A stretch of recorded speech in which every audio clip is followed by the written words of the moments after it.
Today we're walking you through the heart of our Australian homestead and a big part of our slow living off-grid lifestyle, our outdoor fire pit.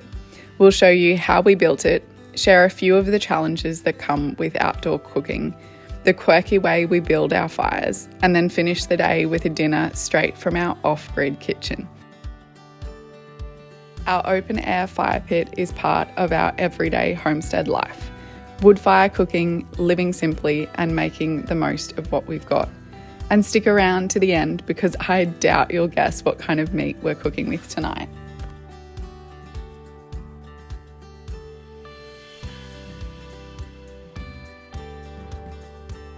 Community is a big part of homesteading. It's one of the pillars we've talked about in earlier videos, and campfire cooking is right at the centre of that.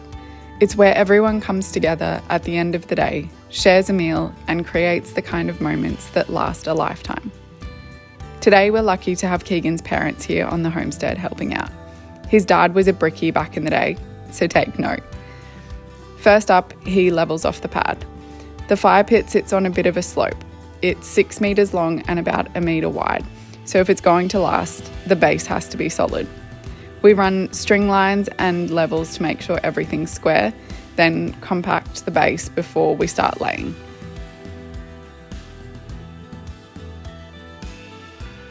The masonry pavers are repurposed from our old long pit, so it's nice to see them getting a second life here at Green Tree.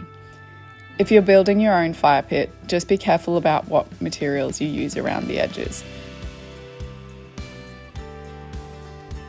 Look for fire-rated pavers or refractory bricks or natural stone that can handle the heat safely. Some stones and bricks can hold moisture and actually explode under high heat, especially if they're not rated for fire use. So still do your research on natural stone. Some are porous, and if they absorb water, they can explode when they're heated.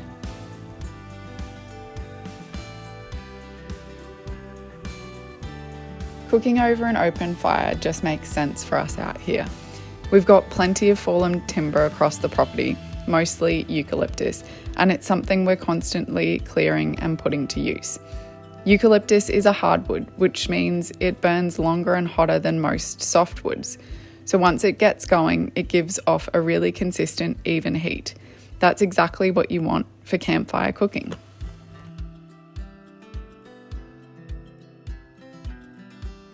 Each species has its own burn pattern too. Some are great for coals, others for quick hot burns. So over time, you get to know which ones to use for different kinds of cooking. The gum we've got here burns bright and clean, leaving that perfect bed of coals for slow grilling or heating up cast iron. On our property, we can use timber for personal use. We don't sell it, and that's not what it's about.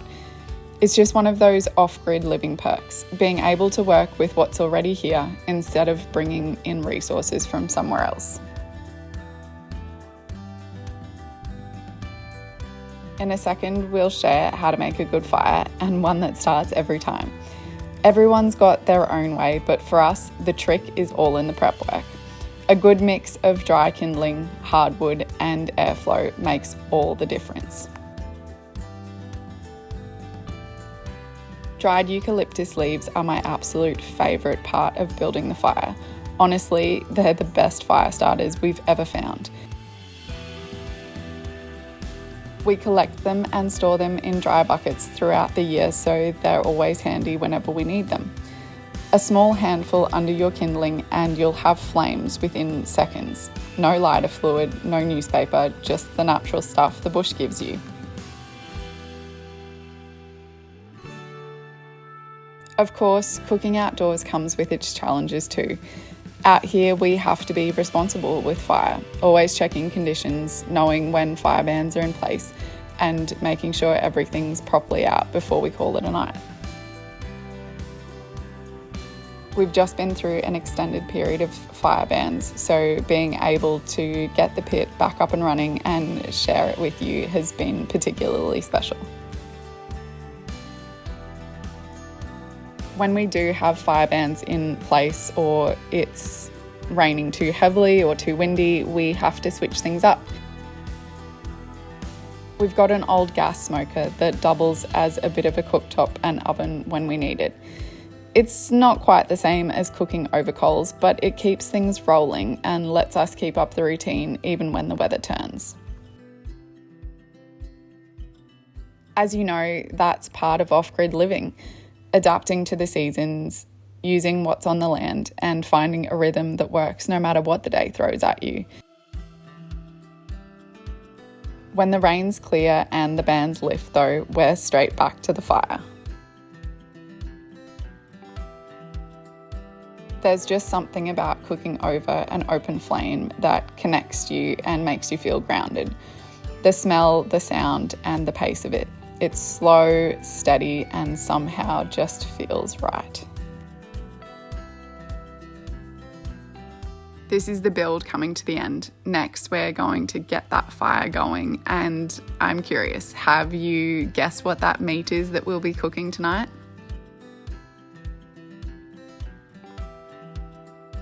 When we were making this video, I had a little bit of a chuckle to myself about how everybody would react to the way that we build our fires. Keegan and I build fires in very different ways. I'm quite particular and methodical in my approach, and Keegan is a lot more relaxed. I honestly think this speaks to our different levels of patience. Keegan is far more patient than I am, and nothing frustrates me more than trying to light a fire and having to blow and puff and huff over it to get it going.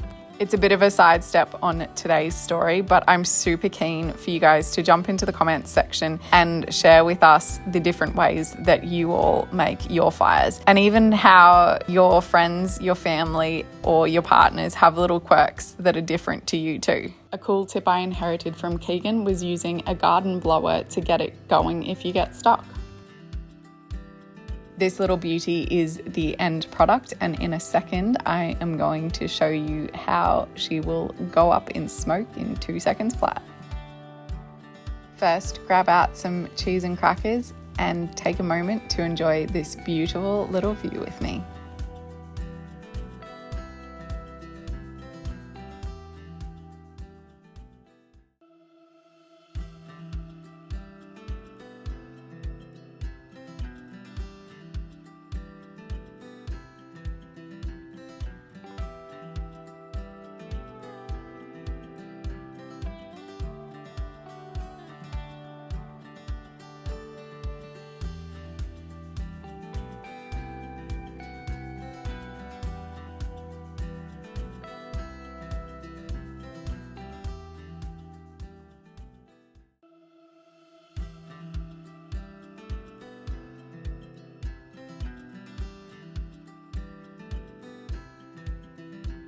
Now that the fire's up and running, come and join us for a farm dinner. Food has always been such a big part of our lives, whether it's just the two of us or enjoying it with family and friends. Sometimes it's incredibly basic, other times it's a little bit more fanciful.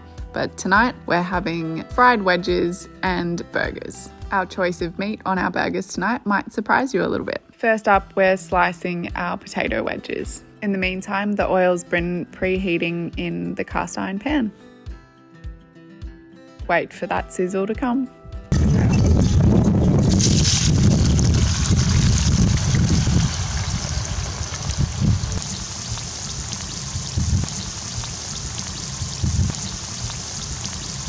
The garden's starting to produce in abundance, so we've been able to grab most of our salad ingredients fresh from the garden, which is perfect. We're also trialing a bit of a hack with growing potatoes. It seems to be coming along quite well, so keep an eye out for that in some future videos.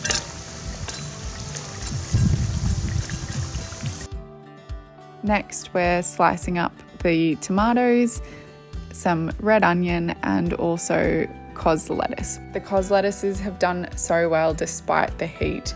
They're definitely going to stick around as one of our easy grow staples here in our subtropical climate. Okay, the time has finally come. Did you guess what steak or meat it was on our burger? Emu, that's right, an emu bird. Emus are Australia's largest native bird and the second tallest bird in the world after the ostrich. It's a flightless species found across most of mainland Australia. Emu farming started commercially around the late 1980s, early 1990s, and it's considered a healthy red meat alternative. It's meant to be rich in iron, high in protein, and lower in fats and cholesterol than beef. Nerdy facts aside, and Keegan is the burger builder of our family, I cannot compete with the way he builds a burger. And if this wasn't on film, I would definitely get it wrong. So first goes the sliced emu.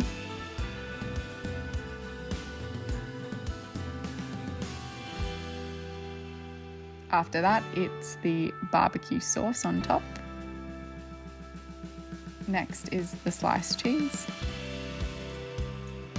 Then fresh slices of red onion, followed by the tomato, then the lettuce, and lastly, the mayo or aioli. If you've enjoyed our video, don't forget to subscribe and give it a thumbs up. It helps YouTube know you want to see more videos like ours. And we'd love to hear your thoughts on those emu burgers. Would you give them a shot? So that's it for dinner tonight from the heart of our off-grid kitchen and the new pit here at Green Tree Lodge. A fire that finally got to burn again, and a proper Aussie feed to go with it.